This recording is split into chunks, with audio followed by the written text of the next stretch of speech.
something, and he was specifically preaching on, the doctrines of Jesus. And it's kind of an interesting thing, and I guess I heard a comment that he was the first evangelical that had spoken at,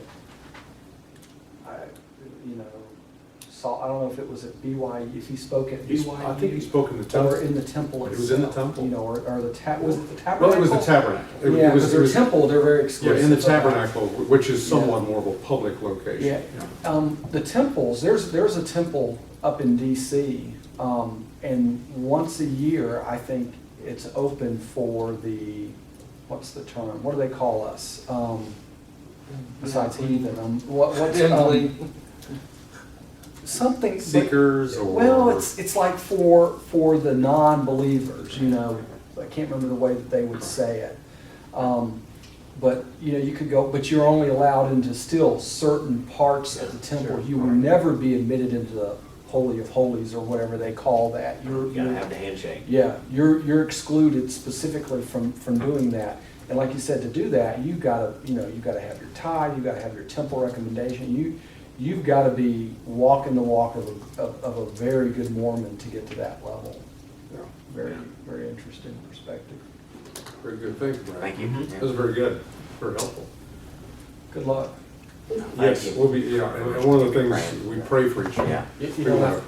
The good thing is you've spent some time building a relationship, Right. and that's going to be key, because it's I don't think it's an easy road, I have one more question for you. Do you think that he's obviously doing the reverse as well? Do you think that he is studying Christianity to... I don't think he is. I don't get the impression that he is at all, because anytime there's like me wanting to talk about stuff, it's always me that's posing the, hey, we really need to talk. Because the group that I met him in is a group that I got involved in just for that purpose of, I wanted to get to know these guys so I could know their hearts and what they're about and share my faith with them. And he knows that, because he came to the group after I did, and a lot of them told him about me and what I was about. And so, I mean, he knows that eventually I'm going to want to talk to him about stuff. I think they seem to just get deeper in their own theology, never look outside of it. That's not truth out there, so why even?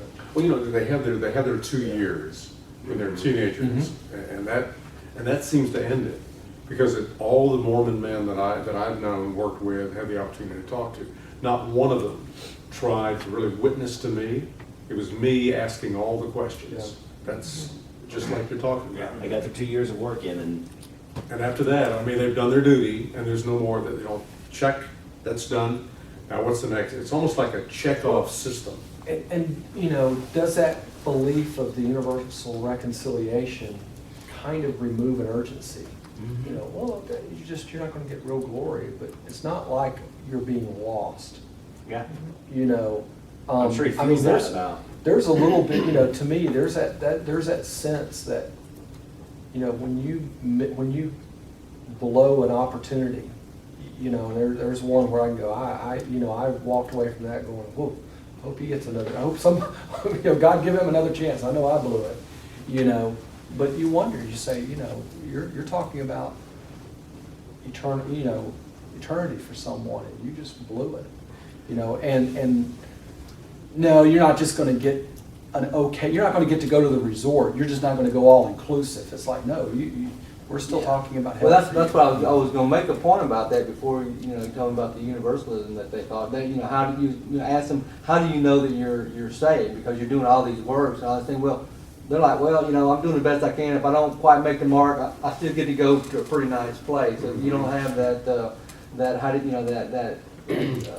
place where, hey, I don't know, this is all about works, all about me, I know I'm falling short kind of thing. So It's a lot of stress. I mean, you think about it. Mm-hmm. I think they're like a bunch of overachievers. They're all the thing about the Mormons, and I'll leave it there, Yeah. they're really nice people. They're Moral, good people, absolutely. extremely moral. And I've had some of the greatest discussions with dads about raising, when I worked with the first Mormon that I really got to know, Nathan and Stephen were, 10, 11, that age. So he and I shared a lot about our raising kids and about the importance of family. I mean, just great people. So you really have to go. You can't talk. It's not like talking to people who are just out there living a terrible life. One that you mentioned the difference. We believe in the Trinity. Their belief about Father, Son, and Holy Spirit is what I might call tritheism. So you have three gods, not one God in three, known in three persons. That leads up to Hinduism. So we have, it's a slight kind of a Right, polytheism. you go from 3 to 200 something million. Exactly. So Joshua, I see how Hinduism. you work. I actually took a cue from Mark and printed out some material, so I'll just have you guys pass this along. These are my notes, and then I printed out another, it's like a 3-page just explanation on different points in Hinduism that are relevant. So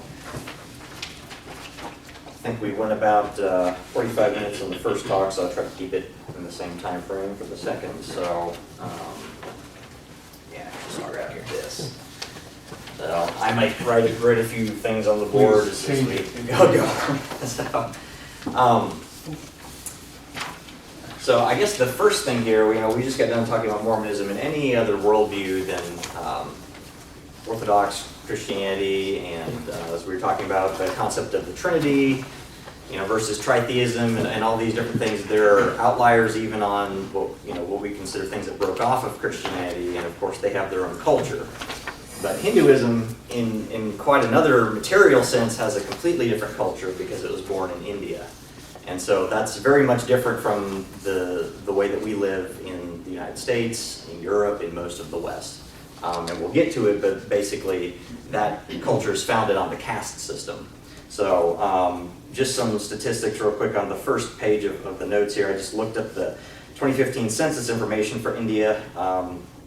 It is the second most populated country in the world with 1.2 billion inhabitants, and 79% of that population is Hindu.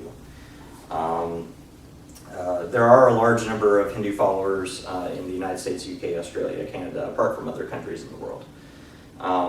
It basically started, some people say as far back as 2500 BC, or some say about 1500. It was a migration of Aryan people who came down into the Indus Valley and brought with them, in the period, it was basically the same sort of paganism that you see in Mesopotamia or ancient Egyptian religion. And people say it is the oldest, still extant, I guess you could say, religion. It's the oldest still going religion in the world, is their claim. Because of how old it is. It actually predates Moses, which would have been about 1400 BC in the giving of the law. Of course, Abraham goes back much beyond that, but as an organized religion, even though it's changed over time, basically back to 2500 BC. Now, what is Hinduism, though? This is actually a bit of, it's hard to define. I actually listened to a talk by Douglas Grotice, and he said, well, somebody invited me here tonight to talk on Islam, Hinduism, and Buddhism in only 1 hour, and he said, I don't think I can do that. So it took him 30 minutes just to get through Hinduism, and even that was an abbreviation. But basically, Hinduism is, you could almost say it's multiple religions under one head. But they have a few essential beliefs, which all Hindus believe in, and I'll just kind of go through that. I put it in a particular order here. They do believe in a lot of deities. They have a tritheistic Godhead, but out of that are lots of emanations of that Godhead. And actually, if you ask a Hindu, most Hindus will actually say, we believe in one great God, and all the other millions of gods that we believe in are actually emanations of those gods. So the Trinity for Hinduism is Brahma, Vishnu, and Shiva. And these gods they have different roles. Brahma is the creator. Vishnu, I believe, is the sustainer of life. And Shiva is the destroyer. And as I was reading this, it kind of struck me as like the ancient belief that the Egyptians had about the sun. You know, they worshiped the sun. And as it rose, it symbolized creation. It was basically like the morning was like the creation, and it rose in the sky, and it stayed in the sky, and that was during the day. That's kind of like the sustaining phase, but then night was the death. And it was basically that God was reborn every cycle. And it's kind of how they see coming out of the functions of this Godhead. It feeds into reincarnation, into karma. We'll get into all that, but it kind of comes out of this Godhead. And there's different sects or denominations inside of that, where some of them primarily worship Brahma, others primarily worship Vishnu or Shiva. So it depends on which Hindu you talk to. There's also no one prescribed path to salvation. There's just basic tenets that they all believe in. So Hinduism is founded on a caste system, and Douglas Groothuis said, if the caste system is brought into serious question, Hinduism is brought into serious question. He said, without a caste system, there is no Hinduism. And that's one of the things that distinguishes Buddhism from Hinduism, is that they reject the caste system, and so do Sikhs, who also kind of came out of that background. So what is the caste system? There's 4 basic ones, but in reality there's 5 now. The 4, and I put them here on this first page, is the Brahmins. And the Brahmins are the priestly class, and they're the ones who study the Vedas, which are the earliest scriptures they have. They have several periods in which their scriptures were written. The Vedas were the earliest. I believe the Puranas, however you say that, is another later written form. Then they have epics, and there's one called the Mahabharata, which contains their most read scripture, which is the Bhagavad Gita. The Bhagavad Gita is a smaller account inside of the larger account of the Mahabharata. And but the Vedas, the Brahmins study that. They're the ones who do some of the rituals in the temple and stuff like that. They are the highest class. This is, if you want, in reincarnation, you are incarnated into a certain class, or caste, rather, and you follow that caste to the end of your life. There is no changing castes. There's no mobility between castes, except after you die, and if you lived a good enough life, you might become another caste. The second caste is the Kshatriyas. Yes? So from a standpoint, in a single life on Earth, you will stay in that caste. Yes. But the hope is that you will move up As you in die. another life. Correct. Okay. If you followed your duty, and there's a specific word that they have for duty, which I'll get into in a minute, but yes, Okay. you can't change it. It's very much like you might think of predestination, but it's very strict. It's predestination within a particular caste. And you can be reincarnated in none of the castes. You can become an animal. You can become a vegetable. You can become, and those are the lowest forms. If you did something really bad, you're going to end up being in that form. Somehow, I don't completely understand it, is how do you work out of your karma if you become a vegetable? That's what I was just thinking. And so he was really sweet. I read that there's so many different views, it's hard to know whether there is a standard view on it, but I read one particular webpage that was saying that even if you were reincarnated as a mosquito, you had a mind, and it was bizarre to me, because it's like, as a mosquito, you kill people, and killing is bad, therefore your karma is just recapitulated. I'm like, well, I don't know how this works, but we'll stick to the human castes. So the Kshatriyas are the second caste, the second highest caste, I should say. They're the warrior caste. Their job is to protect the country. They are the ones who go into battle. They typically are also the rulers, from what I read. So the president or a leader of the country would be in the warrior class. And part of their duties are to actually bestow gifts and other things on the Brahmins, and they too, to an extent, study the Veda scriptures. The relationship between the two of them almost seemed to me like in the Bible, the Levites, were not given any land, and so the rest of the tribes were called to give them money and things. And that's kind of what it sounded like, is that the Kshatriyas were the ones who gave the Brahmins their income and stuff like that. But the Brahmins are the highest regarded of all the castes. The third caste is the, I'm not exactly sure how to pronounce this, but I guess it's the Vishyas.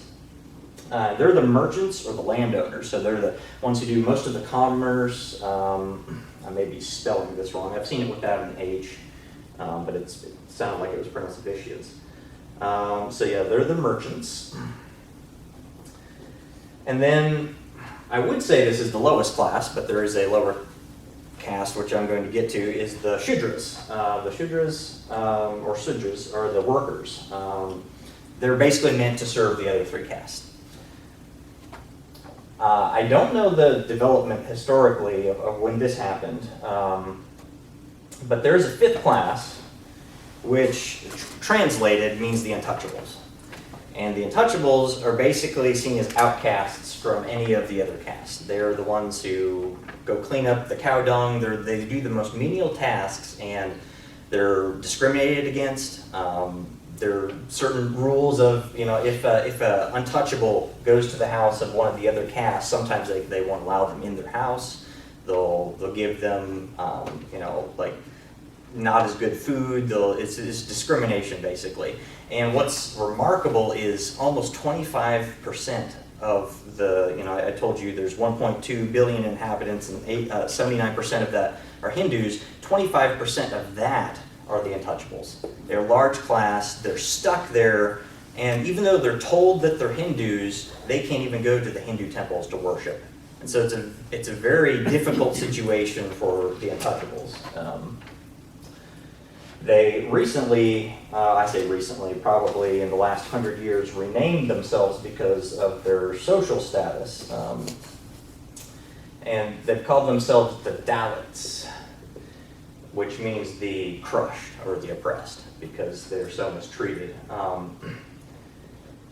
And you can read a little bit about Mahatma Gandhi. He wanted, he sympathized with the plight of them. And some people say he tried to get rid of the caste system. Other people say no, he wasn't trying to get rid of the caste system. He was just trying to get the other castes to treat the Dalits a little bit better.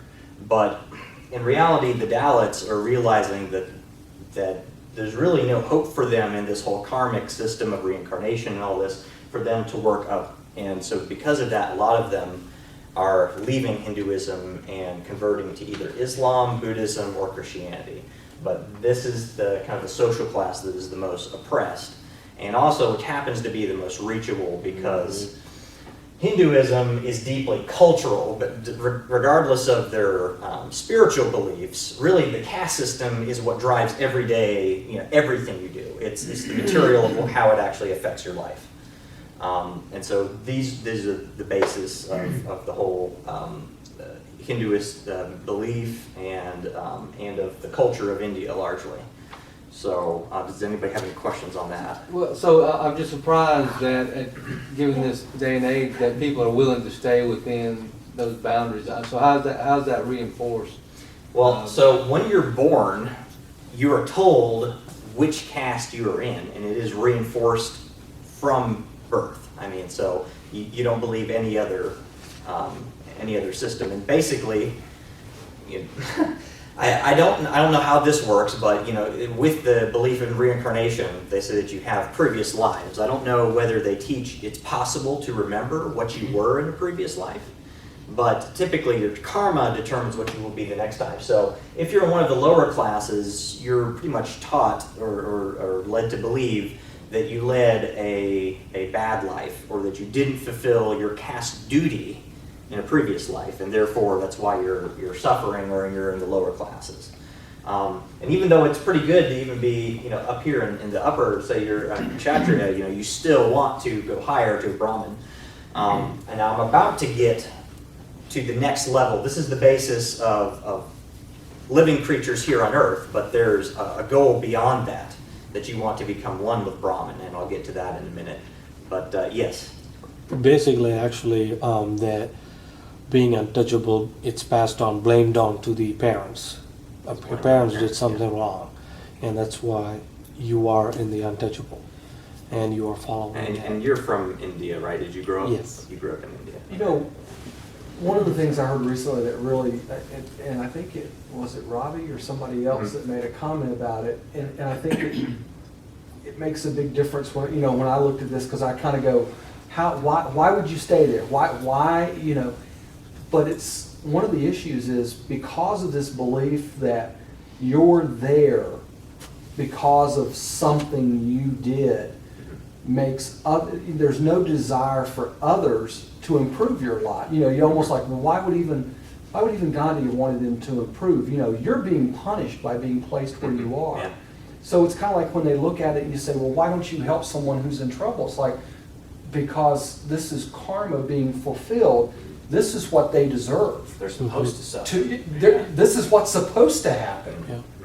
Yeah. I mean, does that kind of, Yeah. you know, so there's no There's no mobility reason. from a Exactly. standpoint, because Exactly. why would I ever care if Mark gets elevated? He's there because he belonged, or, It's just normal. yeah. That's the belief system, that's the mentality that you're going to stay there forever. I mean, when I heard that, I was kind of like, wow, I just never thought about, you know, that's why I want to reach and help my brother. No, you don't. He belongs there. You'll never make him better if you don't let him suffer. Hold it. Interestingly, I don't remember which Greek philosopher it was. It might have been Socrates or Aristotle, it may have been Plato, because I was listening to a tape on the Republic, and so I imagine it was Plato. Believed that there were three classes of people born with different types of a heart, and it was described by metals. There was I believe it was a golden heart, a silver, and then a bronze heart. And it's basically the gold is the higher. And basically, how you're born is your role. And so it's interesting that even in Greek philosophy, they came up with something similar to what we would think of as like a caste system. So when someone in a caste system has a child, that child's already in that caste. Yes, There's never been a because they child. wouldn't have been, in their theology, they wouldn't have been born into that family Unless that's where they unless belong. that had been where they were destined to be. Okay. And so that's just how it happens. So, Wow. okay. So yeah, basically, without the caste system, there is no Hinduism. This is a very large basis for the rest of what Hinduism believes. So closely tied with the caste system are a couple concepts. The first one is dharma. It's dharma. And then, of course, karma, which has entered the American vocabulary, a lot of because of what happened back in the 1960s with Hare Krishna, and a lot of the beliefs that kind of came in through that era. Even your Christians use that term now. Huh? Even your Christians use that term. Yeah. Yeah. I don't even And know actually, Doug Groteis was saying that he was having a conversation with with somebody one time at a gym or something like that, and he mentioned that he believed in karma, and you know, Dr. Groteis said, well, I can't believe in karma because I'm a Christian and I don't believe in the whole reincarnation and all that stuff. He's like, oh, no, that's not what I meant. I just meant that what you do in life, you know, is going to come back to bite you. And he's like, well, you know, that basically shows how we've adopted it and changed it in our vocabulary, but it's not the true belief of what karma actually is. But we've kind of adopted that into our vocabulary. And I'll get into a little bit more about what that actually is. And then the larger heading, which karma is a part of, is samsara. So I'll start with dharma. Dharma, roughly translated, is either law or duty. It just depends on the context in which it appears. Each caste has its own duty. The Brahmins must be priests. They must execute priestly duties. The warriors must fight.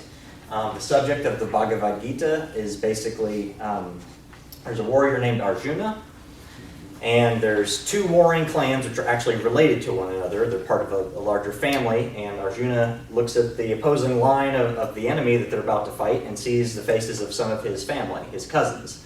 And Krishna, who is an avatar, it's believed, of Vishnu.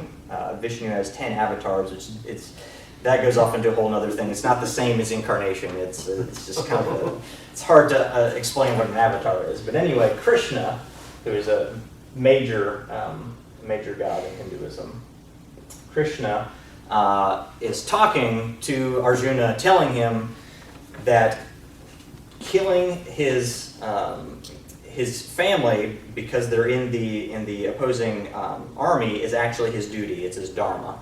And that the only reason that he's refusing to perform his dharma or duty is because he has attachments and desires. And Hinduism wants to escape earthly attachments and desires. And Krishna basically tells Arjuna that to kill the body is nothing. He says your real self is your soul. And there's another term for that, it's called Atman. Krishna basically tells Arjuna, well, if you kill their body, their soul still survives. It's no big deal. They're just going to be reincarnated, and they get their due in this life, and the wheel of karma just continues to roll on. And so basically, the Bhagavad Gita ends with Arjuna has had his mind changed, and then he goes and fights. But basically, that is the idea of dharma. Dharma is your duty according to your caste. Now, Arjuna was a kshatriya. He was a warrior, and so